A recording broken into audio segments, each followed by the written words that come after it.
కొందరు వచ్చేసి స్టాక్ మార్కెట్లో ఎంత సంపాదించావు అనే విధంగా అడిగారు. పెద్దగా సంపాదించలేదు. బెటర్ దాన్ ఫిక్స్డ్ డిపాజిట్స్ అంటే ఫిక్స్డ్ డిపాజిట్ కంటే కాస్త ఎక్కువ సంపాదించండి అంతే, అంతకుమించి పోయి సంపాదించలేదు. బట్ ఇక్కడ నేను హ్యాపీ ఫీల్ అయ్యే విషయాన్ని పోగొట్టుకోలేదు. సో అది విషయం. నేను 2021 నుంచి చేయడం మొదలుపెట్టా. నేను మార్కెట్ ఇన్వెస్ట్ చేసిన వెంటనే రష్యా ఉక్రెయిన్ వార్ వచ్చింది. ఆల్మోస్ట్ 1.5 year లాస్ట్ నా పోర్ట్ఫోలియో నడిచింది.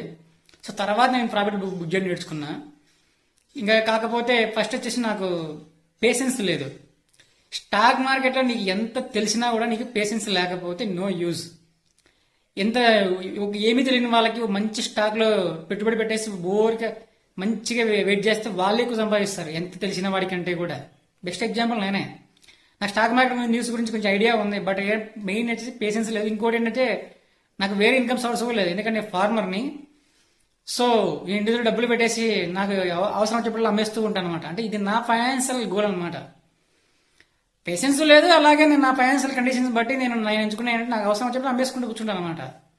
సో కాబట్టి ఇంతే ఉండాలి, ఖచ్చితంగా ఇంత రావాలి టార్గెట్స్ నాకేం లేవు. సో నేను ఇంకో విషయం చెప్పాలన్న విషయం ఏంటంటే స్టాక్ మార్కెట్లో ఎవరి ఫైనాన్షియల్ గోల్స్ వాళ్ళు సెట్ చేసుకోవాలి. ఎవరో ఏదో సంపాదించారు, ఆ స్టాక్లో పెడితే ఇంత వచ్చింది, ఈ స్టాక్లో పెడితే ఇంత వచ్చింది, ఇవన్నీ కాదు. నువ్వు స్టాక్ మార్కెట్లో దేనికి వచ్చావు, ఎంత సంపాదించాలనుకున్నావు. సరే ఇక్కడ ఇంకో విషయం చెప్పాలనుకున్నా, డబ్బులు ఎక్కడ ఈజీగా ఎక్కడ రావు. ఒకటి శారీరకంగా కష్టపడాలి, లేదా మైండ్తో కష్టపడాలి, అప్పుడే డబ్బులు వస్తాయి. డబ్బులు ఎక్కడ ఈజీగా రావు. దీని గురించి 10 మంది సార్లు మనకి చెప్పారు. సరే నెక్స్ట్ వచ్చేసి రిస్క్ రివార్డ్. నువ్వు ఎంత రివార్డ్ కావాలన్నా దానికోసం అంత రిస్క్ చేయాలి. అలాగే అంతే ఆ రిస్క్ కూడా ఉంటుంది.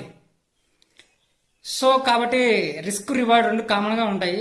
సో అది ఆలోచించుకోవాలి. నువ్వు లాంగ్ టర్మ్ ఇన్వెస్ట్మెంట్ రా, షార్ట్ టర్మ్ ఇన్వెస్ట్మెంట్ రా, లేకపోతే వాటెవర్ నీ ఫైనాన్షియల్ టార్గెట్స్ ఏవి, లేకపోతే నువ్వు ఆప్షన్ ట్రేడ్ రా, స్వింగ్ ట్రేడ్ రా, ఇలా చాలా రకాలు. వాటెవర్ నువ్వు ఒకటి వచ్చేసుకొని నీకు తగ్గట్టుగా నీ గోల్ తగ్గట్టుగా సంపాదించుకున్నావు లేదు, ఇది మాత్రం ఆలోచించాలి.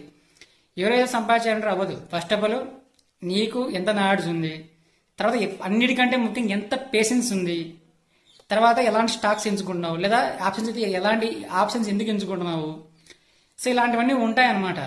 సో కాబట్టి మీరు మీ ఫైనాన్షియల్ గోల్ మీరు సెట్ చేసుకోండి. మీ సంపాదన ఎంత కావాలో మీరు నిర్ణయించుకోండి.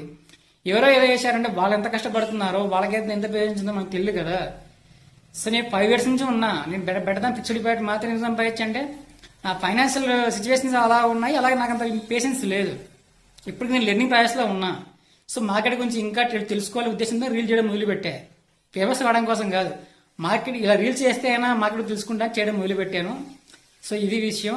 వీడియో నచ్చితే లైక్ చేయండి, షేర్ చేయండి, కానీ నచ్చితే ఫాలో అవ్వండి.